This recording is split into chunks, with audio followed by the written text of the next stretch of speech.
Hello student. College शिक्षा विभाग राजस्थान द्वारा विद्यार्थियों में विषयपरक ज्ञानवर्धन अकादमिक समस्या समाधान और समय के रचनात्मक उपयोग हेतु ज्ञान दूत कार्यक्रम 2.0 चलाया जा रहा है, जिसमें मैं डॉक्टर पूनम बजाज समाजशास्त्र विषय से आज आपके साथ रिलीजियस बिलीफ और थ्योरीज का टॉपिक लेकर आई हूँ। यहाँ पर हम चर्चा करने वाले हैं धर्म के अर्थ और धर्म के सिद्धांतों के बारे में और धार्मिक विश्वास और व्यवहारों के बारे में। जब हम धर्म के सामान्य अर्थ को जानने की चर्चा करते हैं तो हम देखते हैं कि यह जो शब्द है वह संस्कृत की ध्री धातु से उत्पन्न हुआ है, जिसका अर्थ होता है धारण करना, अर्थात सभी जीवों के प्रति मन में दया को धारण करना जो है वह धर्म कहलाता है। यह शब्द रेलिगियर से बना है। स्टीफन फच ने यह कहा कि जिसका अर्थ होता है बांधना, अर्थात मनुष्य को ईश्वर से संबंधित करना। जब मनुष्य ईश्वर से संबंधित हो जाता है तो वह धर्म की ओर प्रवृत्त होता है, धार्मिक हो जाता है। हम यह भी देखते हैं कि मनुष्य अपनी अनेक इच्छाओं और उद्देश्यों की पूर्ति के लिए प्रयत्न करता रहता है और कई बार यह मानवीय प्रयत्न जो है वो पर्याप्त नहीं होते हैं। तब वह कुछ शक्तियों की सहायता लेता है और वह यह मानता है कि जो शक्ति उसकी सहायता कर रही है वह समाज और प्रकृति से परे है, अलौकिक है और उस मानव से बहुत ज़्यादा श्रेष्ठ है। तो इस प्रकार से जो मानव है, मनुष्य है, वह धर्म की ओर प्रवृत्त होता है और इसी प्रक्रिया के दौरान धर्म और जादू दोनों की ओर वह चलता चला जाता है, क्योंकि अदृश्य और अज्ञात को जानने की लालसा मनुष्य में हमेशा से रही है। जब हम विभिन्न विद्वानों की बात करते हैं, समाजशास्त्रियों और मानव शास्त्रियों की बात करते हैं और हम उनकी धर्म की परिभाषाएं या धर्म पर उनके विचारों को देखते हैं तो हम देखते हैं कि एडवर्ड टायलर जो कहते हैं वह कहते हैं धर्म आध्यात्मिक शक्ति में विश्वास है। हॉबल कहते हैं कि अलौकिक शक्ति में विश्वास जो है वो धर्म को माना गया है। जॉनसन एक संगठित व्यवस्था जो है जिसमें वो अलौकिक शक्तियों, तत्वों और आत्मा से संबंधित विश्वास और आचरणों को मानते हैं, इसको एक संगठित व्यवस्था के रूप में धर्म को देखते हैं। यहाँ पर जब हम हिंदू धर्म की बात करते हैं तो हम देखते हैं कि यहाँ सात्विक गुणों पर जोर दिया जाता है, तामसिक और राजसिक गुणों पर जोर नहीं दिया जाता है।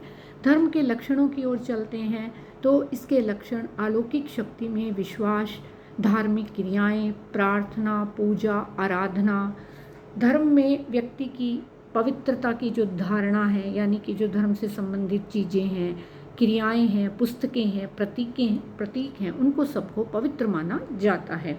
धर्म का संबंध हमारी भावना और संवेगों से भी होता है, क्योंकि यह अलौकिक शक्ति में विश्वास, भय, श्रद्धा आदि संवेगों से जुड़ा हुआ होता है। और हम यह भी देखते हैं कि धर्म जो है वो तर्क वितर्क से परे होता है। जब हम धर्म की बात करते हैं तो हम यहाँ पर तर्क जो है अपने हिसाब से करते हैं, अपनी बात को सिद्ध करना चाहते हैं, क्योंकि यह भावना और विश्वास पर आधारित होता है, वैज्ञानिक तथ्यों से परे हट जाते हैं।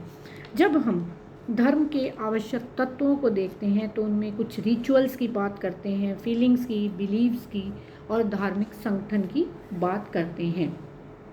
प्रत्येक धर्म में कोई ना कोई धार्मिक संस्करण पाया जाता है, यह भी हम देखते हैं। अब हम यह देखना चाहते हैं कि धर्म की उत्पत्ति कैसे हुई, धर्म किस प्रकार से, ये जो जटिल संस्था है ये कैसे जन्म हुआ, ऐसे कौन से कारक और दशाएं थी जिन्होंने इस संस्था को जन्म दिया। तो हम सबसे पहले सिद्धांत के रूप में नाम लेते हैं आत्मवाद या जीववाद का, जो कि टायलर द्वारा प्रस्तुत किया गया था। इन्होंने धर्म के उद्गम को खोजा, उसकी विस्तृत व्याख्या करते हुए जादू और विज्ञान से उसे अलग किया।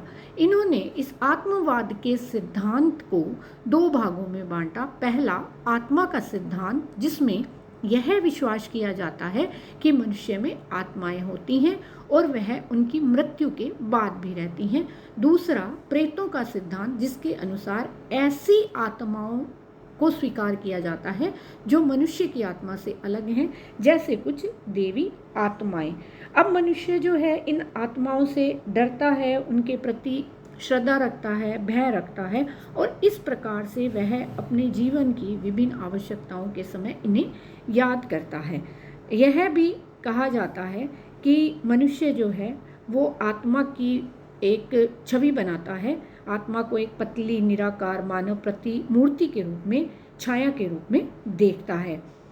जब आदि मानव के मन में यह विचार आया कि जब हम सो रहे होते हैं तो क्या हम मृत्यु जैसी अवस्था में होते हैं, जब हम स्वप्न में होते हैं तो क्या कोई शक्ति हमारे शरीर से निकल जाती है और पुनः आती है।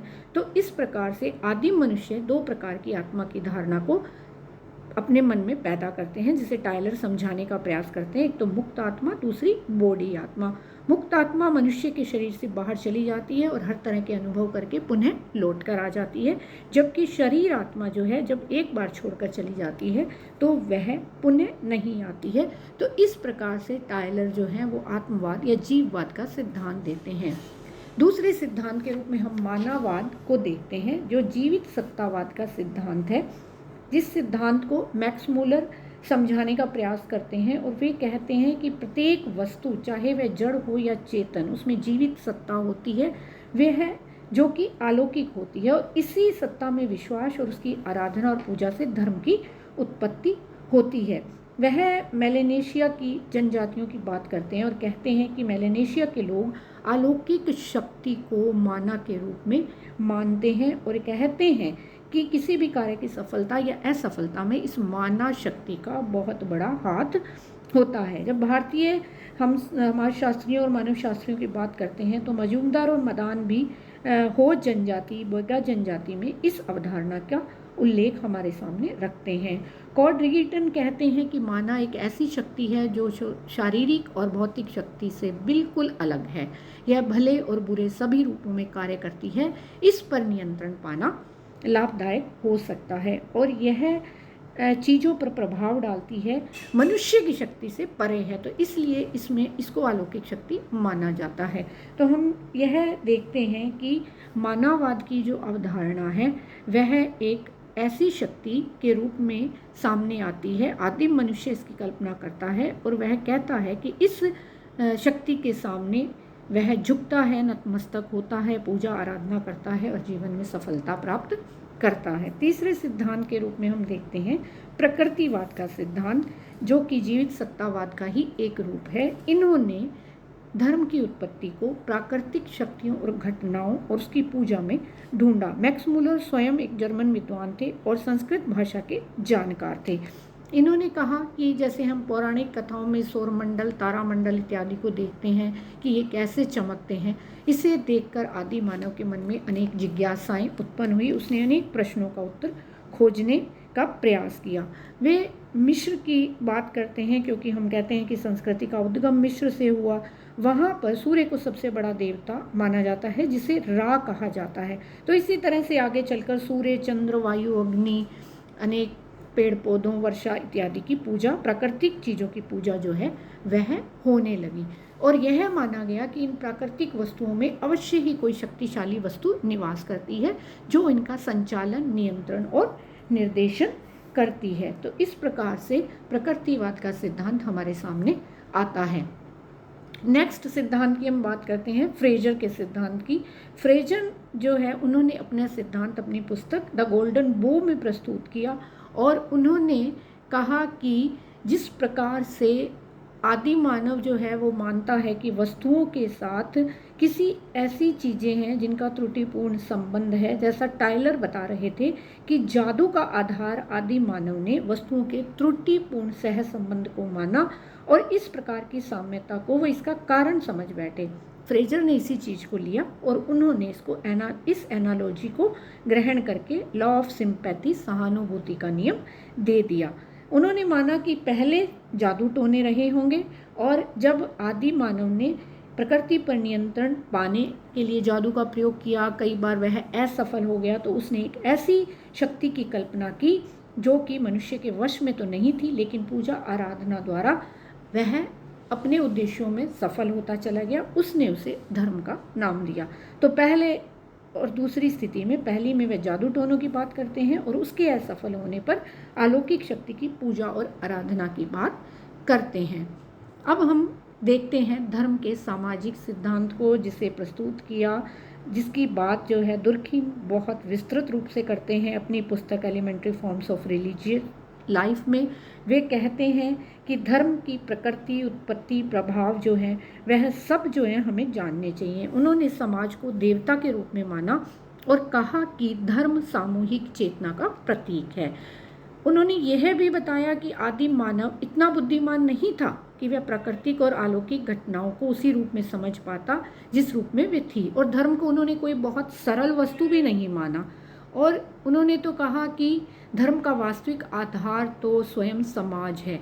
जब व्यक्ति सामूहिक जीवन में शामिल हो जाता है, धर्म की क्रियाएं करने लगता है, तो उसके जीवन में सरलता आने लगती है और वह विशेष सुख का अनुभव करने लगता है। धर्म के साथ वे पवित्रता को जोड़ते हैं, विश्वास और अनुष्ठानों को धर्म में शामिल करते हैं, और दुर्खिम इस बात को समझाने का प्रयास करते हैं कि पवित्र को अपवित्र से दूर रखने के लिए ही विभिन्न संस्कारों, उत्सवों और आचरणों का जन्म हुआ, जिनके पीछे संपूर्ण समूह या समाज की स्वीकृति शामिल होती है। यहाँ पर वे टोटमवाद की भी बात करते हैं पवित्र और अपवित्र को समझाने के लिए। टोटमवाद के रूप में वे कहते हैं, और वे ऑस्ट्रेलिया की अरुंटा जनजाति में इसको समझा, मतलब उन्होंने देखा, हमें समझाने का प्रयास किया, और वो कहते हैं कि टोटमवाद नैतिक कर्तव्यों और मौलिक विश्वासों का वह समूह है जिनके द्वारा समाज, पशु, पौधे तथा अन्य प्राकृतिक वस्तुओं के बीच में एक प्राकृतिक और अलौकिक संबंध स्थापित हो जाता है। और आदिम जनजातियां मानती हैं कि टोटम में अलौकिक शक्ति का निवास है, जो कि हमारे सामाजिक जीवन को नियंत्रित करती है। धर्म का जो फंक्शनल थ्योरी है, प्रकार्यवादी सिद्धांत है, वह कहता है कि धर्म इसलिए है समाज में क्योंकि उसका कोई ना कोई प्रकार्य है। कोई भी जो तत्व है संस्कृति का, जैसा कि प्रकार्यवादी मानते हैं कि वह तत्व व्यर्थ नहीं होता, समाज में उसका प्रचलन ही इसलिए है कि वो समाज की किसी न किसी आवश्यकता की पूर्ति करता है। तो इसी कारण धर्म का भी समाज में अस्तित्व है। यहाँ पर मैलिनोवस्की और रेडक्लिफ ब्राउन जो है वो धर्म की प्रकार्यवादी व्याख्या प्रस्तुत करते हैं। ट्रोबिएंडा द्वीपवासियों का उदाहरण मैलिनोवस्की देते हैं कि ये लोग धर्म को कई संवेगों और तनाव की स्थितियों से संबंधित पाते हैं। जब ये मछली पकड़ने, मारने जाते हैं तो कई धार्मिक और जादुई क्रियाएं करते हैं कि समुद्र इनके जीवन में बाधा उत्पन्न ना करे। जब रेडक्लिफ ब्राउन की बात करते हैं तो वे धर्म का प्रकार्य मानव मस्तिष्क को भय और संवेगों से मुक्ति दिलाना नहीं मानते, बल्कि वे मानते हैं कि व्यक्तिगत जीवन की तुलना में सामूहिक जीवन का अस्तित्व जरूरी है, क्योंकि बिना सामाजिक जीवन के मानव का अस्तित्व संभव नहीं है। और व्यक्ति जब सामाजिक जीवन में जुड़ता चला जाता है तो वह अपने आसपास के लोगों से और अपने व्यक्तिगत हितों को कम मानकर दूसरी चीज़ों की तरफ ध्यान देने लगता है। तो समाज की निरंतरता को बनाए रखने के लिए धर्म से मिलने वाला योगदान ही उसका प्रकार्य है। तो इस प्रकार से हम धर्म के इन विभिन्न सिद्धांतों को देखते हैं और मानते हैं कि धर्म की उत्पत्ति में अनेक कारकों का सहयोग रहा है। जब हम धार्मिक विश्वासों और व्यवहारों की बात करते हैं तो हम देखते हैं कि भारतीय समाज में धर्मों की बहुलता है। हिंदू, मुस्लिम, सिख, ईसाई, यहूदी, अनेक प्रकार के धर्म, जैन, बौद्ध यहाँ पर पाए जाते हैं। अब हम यह भी देखते हैं कि इन मुख्य धर्मों में अनेक प्रकार के संप्रदाय पाए जाते हैं। जैसे आप देखिए, हिंदू धर्म जो है वो दो संप्रदायों शैव और वैष्णव में बटा हुआ है, तो इस्लाम शिया सुन्नी में बटा हुआ है। ईसाई प्रोटेस्टेंट और कैथोलिक में बटे हुए हैं, और सिख जो हैं वो अकाली और गैर अकालियों में बटे हुए हैं। इसी तरह से बौद्ध और जैन धर्म भी जो है, इनकी भी दो दो शाखाएं जो है हमारे सामने, बौद्ध में हीनयान और महायान और जैन में दिगंबर और श्वेतांबर हमारे सामने आती हैं। जितना भी तनाव या संघर्ष समाज में पाया जाता है वो धार्मिक विविधता के कारण से हमें दिखाई देता है। जब हम हिंदू धर्म की बात करते हैं तो वेदों को उनके प्राचीन ग्रंथ के रूप में पाते हैं, और उनके बारे में हम सभी जानते हैं कि वेद हमारे प्राचीन ग्रंथों के रूप में अनेक हमारे सामने स्थितियों को रखते हैं जिनके अनुसार एक हिंदू अपना व्यवहार करता है। 5 महायज्ञों की बात जो है वो हिंदू धर्म में की जाती है। ब्रह्म, यज्ञ, देव यज्ञ, भूत यज्ञ, पितृ यज्ञ और मनुष्य। 3 ऋणों की बात की जाती है जिनसे उऋण होने का प्रयास एक हिंदू करता है या उसे करना चाहिए। हिंदू मान्यता के अनुसार देव ऋण देवताओं का ऋण है, ऋषि ऋण जो उसके गुरुओं का ऋण है, और पितृ ऋण जिस पिता ने उसे जन्म दिया है। हिंदू धर्म में ही हिंदू जो बात हम संस्कारों की करते हैं वहाँ 16 संस्कारों का जिक्र किया गया है। माँ के गर्भ में जब एक बालक आता है तो वह जन्म लेने से पहले ही उसके ये संस्कार शुरू हो जाते हैं। गर्भाधान संस्कार से लेकर मृत्यु संस्कार तक 16 संस्कारों की व्याख्या की गई है। हिंदू धर्म में हम देखते हैं कि 2 महाकाव्य बहुत चर्चित हैं, रामायण और महाभारत। रामायण को जो है वो जन जन की लोकप्रिय महाकाव्य के रूप में, और जहाँ उसके अनेक जो पात्र हैं उनके चरित्रों की व्याख्या की गई है और वे हमारे जनमानस में बैठे हुए हैं और उनको ईश्वर रूप में पूजते हैं। यहाँ प्रकृति की उपासना को भी महत्व दिया गया है। पेड़ पौधों की जो है वो पूजा की जाती है और उन्हें पवित्र मानकर उन्हें संभाला जाता है और की साथ संभाल की जाती है। तो इस प्रकार से हिंदू धर्म एक बहुत विस्तृत धर्म है और भारतीय समाज में हम देखें तो सबसे ज़्यादा जनसंख्या जो है वो हिंदू धर्मावलंबियों की है, लेकिन वे भी बहुत सारे संप्रदायों में बटे हुए हैं और उनमें अब अनेक तरह के गुरुओं की जो है वो बातें भी होती हैं और अलग अलग लोग जो हैं उनके अनुसार व्यवहार और आचरण करते हैं।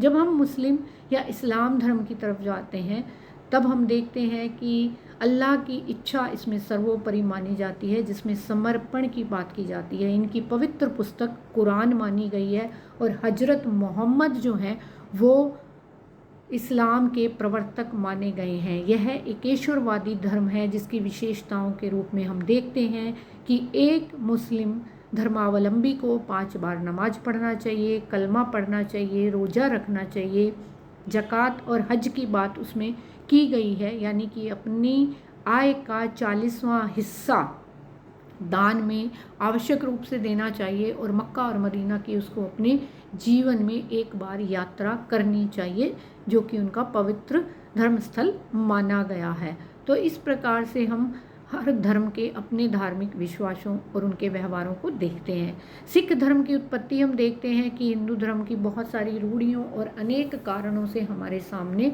आती है। मुस्लिम आक्रांताओं के जो आक्रमण हुए या उनकी जो बहुत ज्यादतियाँ थी, वहाँ से भी सिख धर्म का उदय जो है वो देखा जाता है। गुरु नानक देव इसके आदि देव माने जाते हैं और गुरु ग्रंथ साहब जो है इनका पवित्र ग्रंथ माना जाता है। यहाँ पर जब हम इसके शाब्दिक अर्थ को देखते हैं तो यह सिख का मतलब होता है शिष्य या चेला, और गुरु अर्जुन देव जी ने जो है वो गुरु ग्रंथ साहब की स्थापना या उनकी जो है उत्पत्ति की बात उसमें लिखित रूप से सामग्री को संग्रहण करने का कार्य किया। 10 गुरुओं की वाणियाँ और बहुत सारे जो संत उस वक्त के हुए हैं भक्ति काल के, उनको इसमें उनकी वाणियों को गुरु ग्रंथ साहब में मतलब स्थान मिला है। 10वें गुरु जो गुरु गोविंद सिंह जी थे, उन्होंने गुरु परंपरा को ख़त्म करके गुरु ग्रंथ साहब जी को गुरु मान्यो ग्रंथ की उपाधि दी और यह कहा कि इसके बाद कोई मानव जो है वह गुरु रूप में सिख धर्म की गद्दी पर नहीं बैठेगा, बल्कि गुरु ग्रंथ साहब जो है उनको ही गुरु माना जाएगा। तो आदि ग्रंथ को गुरु का दर्जा दिया गया। यह माना जाता है कि सिख धर्म बहुत व्यवहारिक धर्म है जिसमें कि श्रम का अत्यधिक महत्व है। प्रत्येक सिख धर्मावलंबी बहुत मेहनत से और श्रम से अपने कार्यों को करता है और इसलिए वे श्रम के महत्व पर जोर देते हैं, श्रम कार्य करने पर जोर देते हैं। जब हम बौद्ध धर्म की ओर बढ़ते हैं तो देखते हैं कि महात्मा गौतम बुद्ध जो हैं वो इसके हमें प्रवर्तक के रूप में हमारे सामने आते हैं। इसकी शिक्षाएं प्राकृत और पाली भाषा में लिखी गई हैं जो सरल हैं, आडंबर से रहित हैं। 4 आर्य सत्यों की बात बौद्ध धर्म में की गई है और त्रिपिटक जो है वो इनकी प्रमुख पुस्तक है। जैन धर्म के रूप में हम महावीर स्वामी जी को देखते हैं जो 24वें तीर्थंकर के रूप में जैन धर्म की स्थापना करते हैं और जिन्हें कहा गया। त्रिरत्न जिसमें सम्यक चरित्र, दर्शन और ज्ञान की बात की गई, 5 महाव्रतों जिसमें अहिंसा, सत्य, अस्तेय, परिग्रह, ब्रह्मचर्य की बात की गई है। तो इस प्रकार से यह धर्म जो है वह रूढ़ियों से दूर हटाकर समाज को एक नई दिशा की ओर ले जाने के लिए हमारे सामने आते हैं। पारसी जो धर्मावलंबी है उनकी संख्या भारत में बहुत कम है। ये जो है ईश्वर को होर मजदा के रूप में जानते हैं और इनके जो प्रवर्तक हैं वो जरथुस्त्रु माने जाते हैं। अवेस्ता इनकी पवित्र पुस्तक के रूप में मानी जाती है। प्रत्येक पारसी के घर में एक पवित्र अग्नि 24 घंटे जलती रहती है और ये शांति गुंबद की जो है वहाँ पर प्रार्थना करते हैं और अग्नि को सबसे पवित्र मानते हैं। ईसाई धर्म में ईसा मसीह इसके प्रवर्तक माने जाते हैं। बाइबिल इनकी पवित्र पुस्तक है और यह यहूदी का परिष्कृत रूप माना जाता है जिसमें हिंसात्मक यज्ञों का कोई स्थान नहीं है। यह धर्म एकेश्वरवाद पर जोर देता है और 5 धार्मिक अनुष्ठान जो हैं वो इसमें संपन्न किए जाते हैं, जिसमें पहला है बपतिस्मा, दूसरा पुष्टिकरण, तीसरा आत्मनिवेदन, चौथा पवित्र संचार और 5वां जो है विवाह का धार्मिक अनुष्ठान इसमें किया जाता है। हम यह भी देखते हैं कि सारे के सारे धर्मों में कुछ कुछ चीज़ें बहुत सेम है कि वे ईश्वर में विश्वास करते हैं, सत्य और अहिंसा की बात करते हैं और विवाह को कुछ हिंदू धर्म में जैसे एक धार्मिक संस्कार माना जाता है, जबकि ईसाई और इनमें एक समझौते के रूप में लिया जाता है, ना कि एक सैक्रामेंट के रूप में लिया जाता है। तो प्रत्येक धर्म के अपने व्यवहार और विश्वास हैं जिसके अनुसार उसके धर्मावलंबी कार्य करते हैं, अपने क्रियाकलाप या अनुष्ठान करते हैं और भारतीय संविधान सभी धर्मों की जो है उसमें विश्वास करते हुए एक धर्मनिरपेक्ष राज्य की बात करता है, ये हम देखते हैं। आपका बहुत बहुत धन्यवाद ज्ञानदूत कार्यक्रम से जुड़ने के लिए और समाजशास्त्र विषय के ये सारे के सारे वीडियोस या अपनी सारी चर्चाओं को, हमारी सारी चर्चाओं को देखने के लिए बहुत बहुत धन्यवाद।